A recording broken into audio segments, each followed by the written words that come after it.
अरे एक करे जा का आवा ना कोई जा का घोप घोप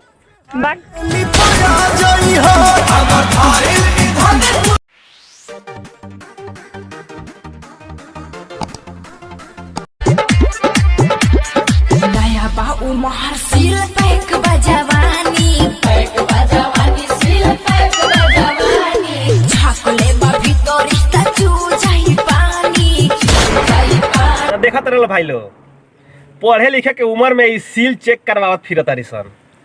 भीतरी झाका तनी अगर पानी ना गिरल तो ऐसन पेलम न कि लाड़े पर छेड़ दे बोलो पानी चू जाई पानी एक करे जा का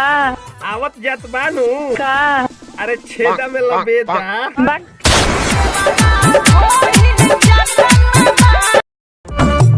कैसे बा लमका की गोल का लमका वो बड़ी महंगा है ब्याह के बाद मिलता है। हमरा ढोरी में दूध रोटी खाइबा राजा जन्नत में जाइबा। अच्छा ठीक बा ई बताओ कि तोरा ढोलिया के एक बीता नीचे वाला में वही रोटी खान पे कहाँ गया रे राजा जन्नत में जाइबा। हम फोनवा पे कतना बताओ बताओ तो जितना मन बा उतना बताओ बाकी मनवा के कोई से मनाई अरे गरम के दिन बारे बर्फ के गोला खा के मनाओ बाकी तू तो मिली ना टेड़का बहे जब जब पूरा वैया हो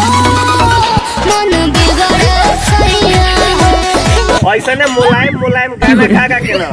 कहीं के तो नौकरी छोड़वा दे उस कहानी के देखत नहीं बहे जब जब पूरा वैया हो मन बिगड़े सैया हो बहे जब जब पुरवैया हो तो मन बिगड़े सैया हो काम धाम छोड़ के घरे चली आते नु तो प्याज काट काट के खइया मन बिगड़ता वे।